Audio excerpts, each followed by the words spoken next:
Hello again, everybody, and welcome back to SFF180. Thomas here, your host as always. It is Monday morning, April the 1st. Wow. Yeah. And time once again for the mailbag. I hope you guys have had a great week and a great weekend.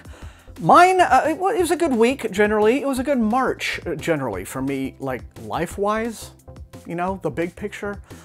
But it was, I'd have to say, the month of March was a disappointingly slumpy month for me in terms of my reading. I don't know what it is, but you know, they happen, right? Reading slumps happen. And I ended up in kind of an extended one. Even though I was doing some reading and I have been enjoying immensely what I have been reading. But just not really, you know what it is, right? I mean, you've been there. It's like you have a stack of books, you've got your TBR right there, and you look at it and you say, wow, I cannot absolutely wait to get to this amazing stack of books. I'm going to go do this other thing right now, right? I mean, I don't know. It's just a thing, right? Reading slumps are a thing.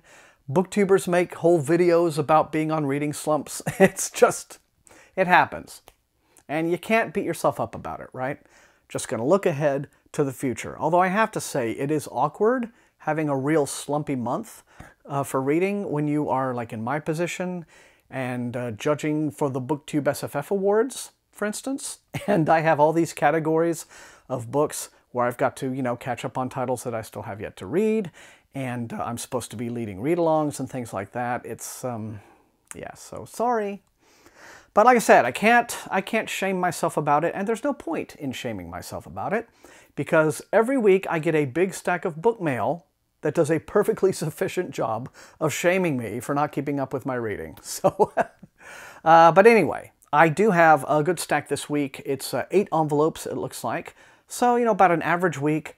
Last week was an absolutely great mailbag. All of you responded really well to that one. People are like, man, that's the best one for a long time. So, you know, hopefully this one will have just as many good things in it, but we will see. So let's not waste any more time and get into them.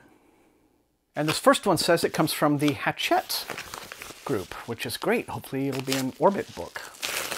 Okay, well, it looks like we're getting off to a cool start here. This is a book called Velocity Weapon, and the author is Megan E. O'Keefe. And her previous books, she did a trilogy for Angry Robot, which I believe was a fantasy trilogy, but this is science fiction. And it comes out in June. It says June 11th from Orbit. And it is described as follows. When Sanda is resuscitated in an evacuation pod following the devastating Battle of Draylee, the absence of her right leg below the knee is only the first of many shocks.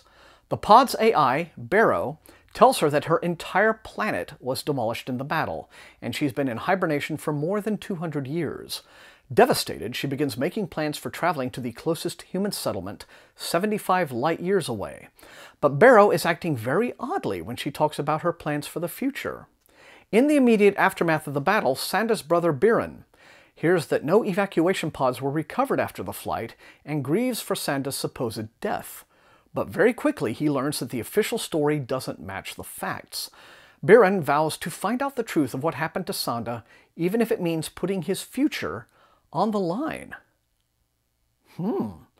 Epic space battles, tense political intrigue, and expansive world building on every page. Wow. All right then. Yeah, Velocity Weapon by Megan O'Keefe from Orbit Books on June the 11th. Let me know in the comments. Oh, and this one says it comes from Tor. All right, I had a feeling this might be what it is. And it is Luna Moon Rising, finished copy of the final volume in Ian McDonald's Luna trilogy. This is like organized crime families battling it out on the moon, basically. And this one came out on March the 19th, so it's been out for a little while. You know, as I said, Tor sometimes sends me things a little bit behind the times, but that's fine. And this follows up on Luna New Moon and Wolf Moon are the first 2 volumes in the trilogy, and now Moon Rising is out from Tor, completing the Luna trilogy.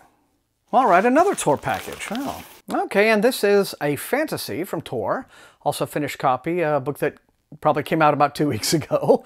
But this is called The Perfect Assassin, and the author is K.A. Dorr. And I believe that this is a debut author, and there's no actual sell sheet tucked in with this one. But yeah, K.A. Dorr, and her debut novel, and it's the first in a trilogy, which will be followed up by The Impossible Contract and The Unconquered City. So, guess I'm going to have to read the back to tell you what it's all about. It says, divine justice is written in blood, or so Amistan has been taught. As a new assassin in the Basboan family, he's already having second thoughts about taking a life. A scarcity of contracts ends up being just what he needs. Until, unexpectedly, Amistan finds the body of a very important drum chief. Until, impossibly, Basboan's finest starts showing up dead, with their murderous John, J-A-A-N, running wild in the dusty streets of Gadid.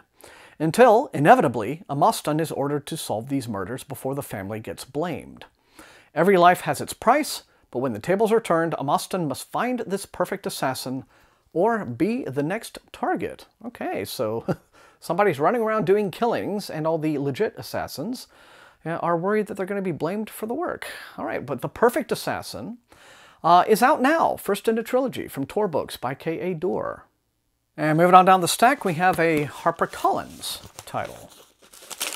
Okay, here's one that's kind of unexpected. It's a book called Cold Storage, and it comes out from Echo, an imprint of HarperCollins, on September the 3rd, and the author is David Coep.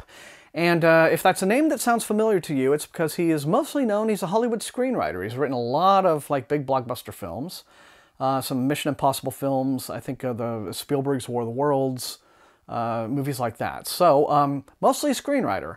But this is a novel, and let's see, it contains, it says, the thrill of Michael Crichton and the horror of Stephen King. Ooh. And it's like nothing else you've ever read. When Pentagon bioterror operative Roberto Diaz was sent to investigate a suspected biochemical attack, he found something far worse. A highly mutative organism, capable of extinction-level destruction.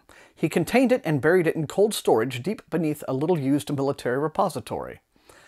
Well, what could go wrong, right? Now, after decades of festering in a forgotten sub-basement, the specimen has found its way out. On its own. Okay, so I guess it's not a microbe. it's crawling around. Fine. That kind of organism. Got it. All right then. Only Diaz knows how to stop it, of course. He races across the country to help two unwitting security guards, one an ex-con, the other a single mother. Over one harrowing night, the unlikely trio must figure out how to quarantine this horror again.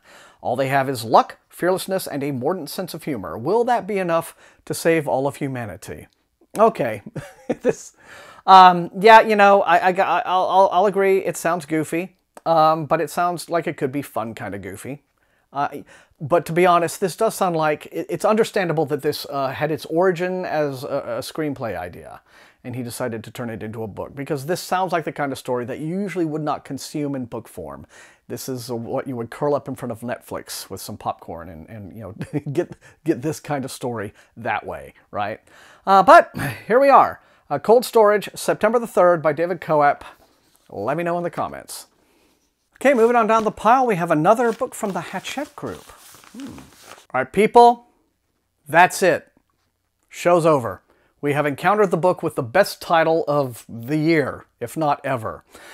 This is an arc for a book called The Girl Who Could Move Shit With Her Mind.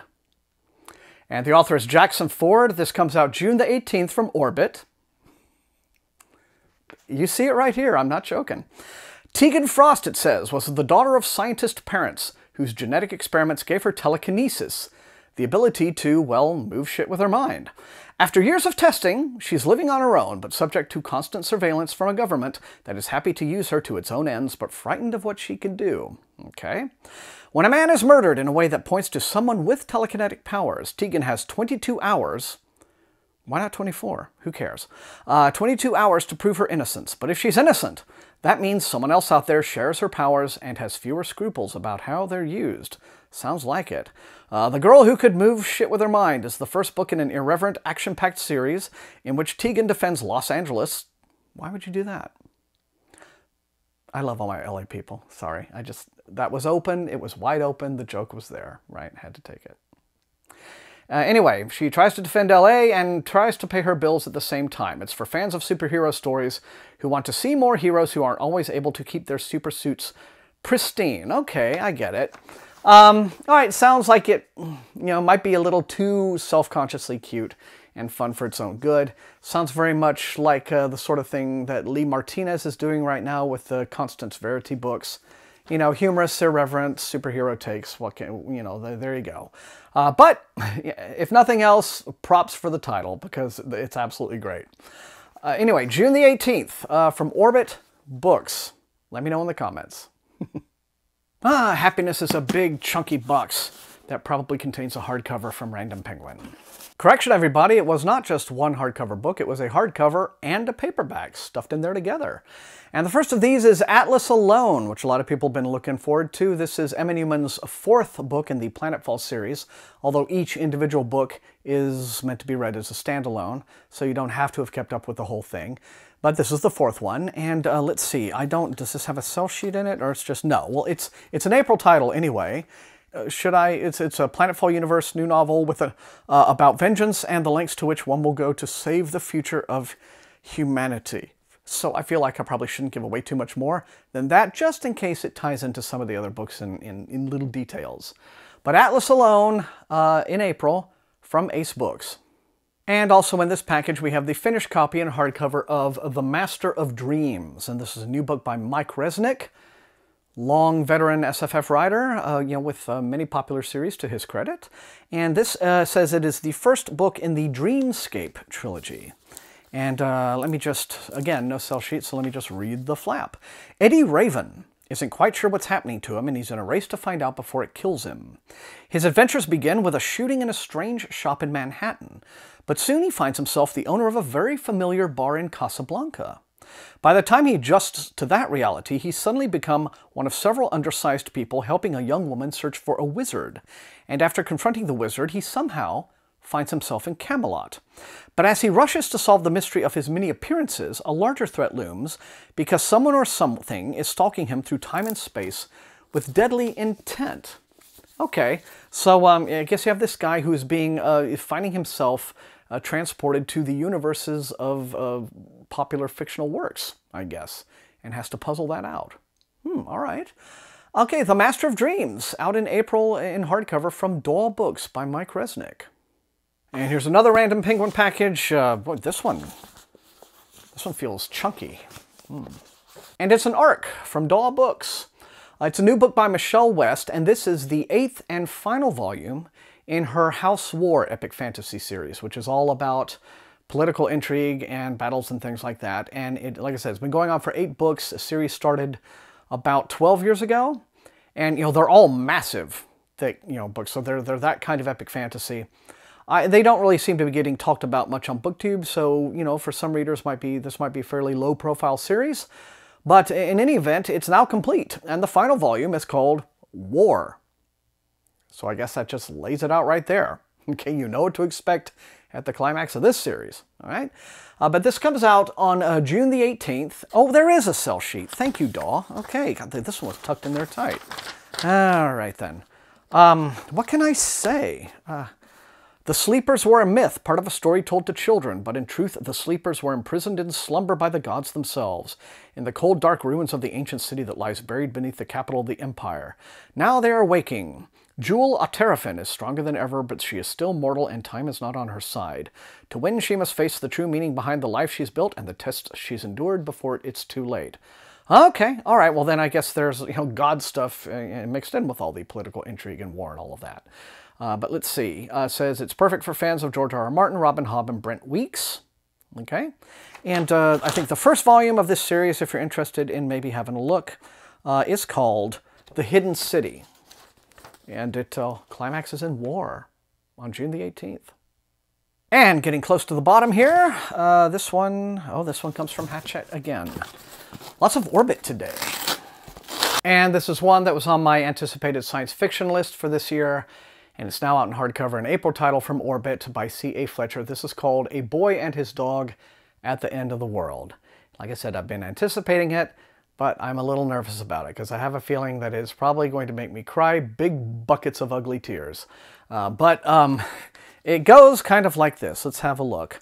It says, "My name's Grizz. My childhood wasn't like yours. I've never had friends, and in my whole life, I've not met enough people to play a game of football. My parents told me how crowded the world used to be before all the people went away, but we were never lonely on our remote island. We had each other and our dogs.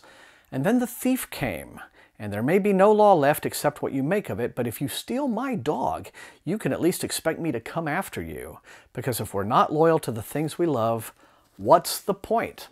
So there you have it. Post-apocalyptic setting, young kid gets his dog stolen, decides he's going after the thief. There we are. But A Boy and His Dog at the End of the World has been getting very good advance buzz, and it is an April hardcover from Orbit. And final package for this week, you guys, looks like it comes from Tor. And of course I was wrong, not from Tor. St. Martin's Press. It's from Macmillan anyway. They use the same white envelopes. I'm easily fooled. But this is the finished copy of We Are Mayhem. Comes out April the 9th. And this is the sequel to a book called Black Star Renegades. The author is Michael Morecci, or Moressi, one of the two. And let's see, it is, you know, a very kind of Firefly, Star Wars-y influenced, you know, fun space opera concept, as it were. And it says, our favorite band of ragtag misfits are back in the second entry in this series. Let's see, thrusting readers into the midst of the galactic rebellion led by the Black Star Renegades. The war is far from over, even as the Praxis Empire reels from its most recent defeat. Despite the destruction of the crown jewel of its fleet, the Empire vengefully tightens its tyrannical grip on the system, forcing more and more planets to fly the blood-red flag. And I guess the Black Star Renegades are having none of that. Okay then, so April the 9th, if you like this kind of action, space, wit, etc., etc., We Are Mayhem by Michael Morecci, now out in hardcover. And there you have it. That is it. That is the mailbag for this April the 1st. You guys know the drill. Light up those comments. Let me know which of these books looks most interesting and exciting to you, which you would like to see me prioritize for review. Otherwise, if you enjoyed watching, you know the drill. Like, share, and sub. And you can also support the channel at my TeePublic store and at my Patreon, where recruits into Wink's Army get little perks like getting to see some of these videos early. I want to thank all of those folks for the added support. I actually haven't done a Patreon push in a little while, but if you've been considering, it's $2 a month. And I use the money primarily to pay my wonderful, brilliantly talented channel artist for all the original thumbnails that he does for me. I think the thumbnails make my channel look unique in BookTube, and I really appreciate his efforts. And so that's what I use the Patreon for. And my next threshold on Patreon is $200 a month, and so for you guys, only $2 a month. So if you want to consider that, it is open for you as an option. Otherwise, if you enjoyed watching, I want to, you know, thank you as well, because you guys are the best viewers in all of BookTube. And until I see all of you next time, hopefully no more slumping, and happy reading.